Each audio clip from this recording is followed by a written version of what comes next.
Halo YouTube, selamat sore. Jadi saya bercerai bulan Juli dan bulan Agustus ini ada satu cerita juga kronologinya. Jadi tidak sampai 1 bulan setelah bercerai, istri saya menelpon saya memberikan kabar bahwa dia terkena COVID-19, terpapar COVID-19. Dia cerita bahwa ada gejala, terus disuruh tempat kerjanya untuk melakukan hasil swab, dan ternyata positif. Dan dia pas kabar cerai, dia mengatakan kepada saya, dia tidak hanya ngabari aja bahwa dia positif, tapi dia minta saya untuk mengcover biaya pengobatannya. Bisa agak pakai iku, Kak? Ya bisa aja, tapi kan apa urusannya, kan kita bukan suami istri lagi. Nah itu masalahnya. Nggak apa-apa sih, kalau aku ngelihatnya sih demi bio. Jadi bio mbok susoni gitu kan ya pasti terpapar pisan kan, ya pasti diswab pisan kan. Ya, lanjut. Pada waktu itu kita teleponan, video callan kita. Waktu itu karena dia isolasi mandiri di rumah, sedangkan anak saya dan ibu mertua waktu itu mengungsi di rumah saudara karena yang positif itu hanya istri saya. Ya, video callan sendiri di rumah. Kita video callan lama waktu itu. Yang waktu itu yang saya ingat, saya ajak berdoa, saya ajak untuk pujian penyembahan seperti yang biasa kami lakukan sebelum bercerai. Kami memang suka lah, hobi lah untuk memuji Tuhan lewat lagu, cover, menyanyikan lagu rohani gitu. Itu yang dulu kami lakukan di pernikahan saya. Dan di video call itu juga saya bernyanyi bersama dia, kita berdoa, kita doakan. Dan yang saya ingat itu di dalam video call itu dia bilang begini, "Kak, aku menyesal menceraikan kamu, dan kalau aku mati sekarang ini, aku ini auto masuk neraka. Aku menyesal Kak, aku minta maaf." Itu yang dia katakan kepada saya. Itu dia terkena COVID. Saya bilang, enggak masuk neraka. Nah, kalau kamu mau bertobat, mau memperbaiki kesalahan, ya Tuhan maafkan lah. Kalau kamu enggak bertobat, ya mungkin masuk neraka beneran gitu.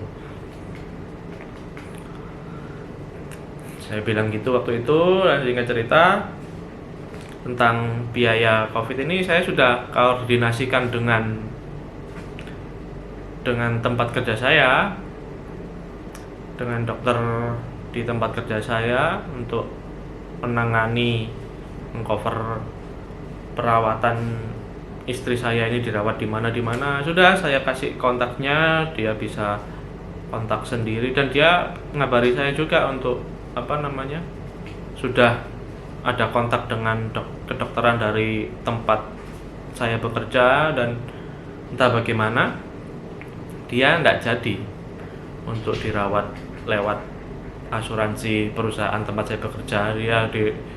Dia lebih memilih dirawat karena waktu itu biaya perawatan pasien COVID itu masih ditanggung Pemkab ya, pemerintah ya. Jadi masih ditanggung pemerintah waktu itu. Jadi dia milih bukan lewat jalur asuransi tempat saya bekerja, tapi lewat jalur dia sendiri ya kan. Dan di situasi yang lain juga, di tempat saya bekerja juga memang pada waktu itu pandemik lagi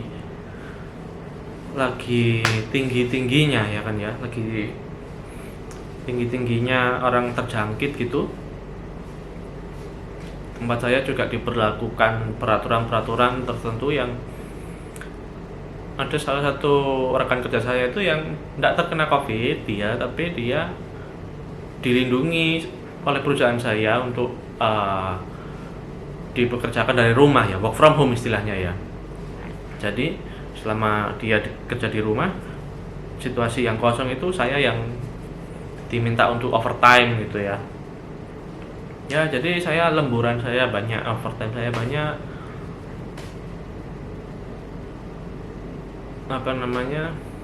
ya saya fokus untuk bekerja di situ ya kan, fokus bekerja, fokus untuk mencari duit, untuk jaga kesehatan. Itu juga menurut saya itu sarana yang baik ya kan ya, tepat untuk saya mengalihkan fokus pikiran dan tenaga saya sudah habis untuk kerja lembur. Jadi saya tidak ada waktu untuk bersedih, meratapi nasib, nggak ada. Karena memang terus terang kalau waktu idle gitu, waktu senggang gitu, trauma perceraian muncul ya, kok bisa cerai ini, terus ini ke depan bagaimana, gitu-gitu tuh menghantui saya setiap malam ya, nggak bisa tidur. Yang saya ingat itu jam 4:30 pagi baru bisa tidur itu. Ya untungnya saya masuk sore ya kan ya, kerja saya shift siang jam 12 baru bisa bangun. Sebelum jam 4:30 pagi itu nggak bisa tidur ya, gitu-gitulah. Namanya orang stres depresi ya kan ya, pasti ada perubahan pola tidur. Nggak bisa tidur itu gejalanya orang depresi ya kan, gejalanya orang stres. Tapi dengan adanya lembur itu ya saya teralihkan ya kan ya, energi saya ke situ, karena saya juga banyak kebutuhan juga, karena perceraian ini juga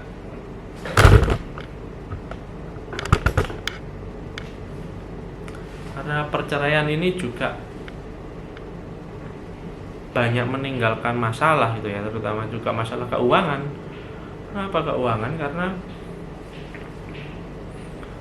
itu tadi ya, karena kita juga sama pernikahan ini juga bulan-bulan dimana saya sudah setahun menyicil membeli rumah, dan bulan Agustus September ini adalah bulan dimana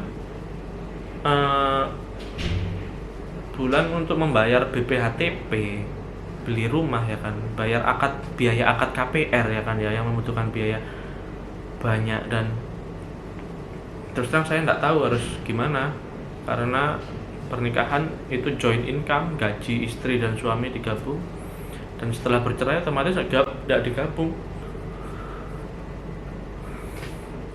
Jadi saya sendiri, saya meneruskan rumah itu juga saya bingung jadi bulan Agustus ini dengan adanya COVID ini dan saya overtime banyak ini ya berkah di balik musibah lah ya, bisa dibilang gitu ya.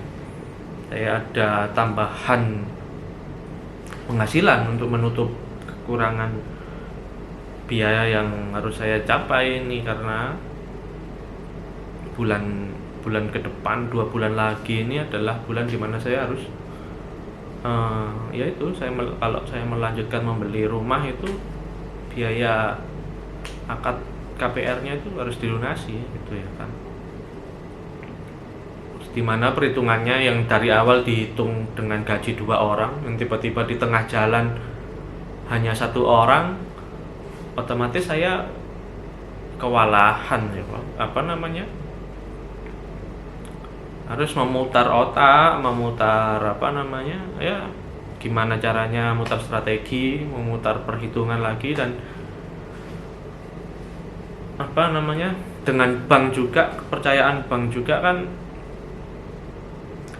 pengaruh ya kan ya, data yang dari menikah ke bercerai ini penilaiannya kan pengaruh. Itu nanti akan saya ceritakan di sesi berikutnya di bulan September tentang menghadapi biaya rumah ini yang dengan perhitungan dari awal 2 orang suami istri, tiba-tiba di tengah jalan ganti saya sendiri, dan gimana bank menilai saya ini nanti saya ceritakan di sesi berikutnya.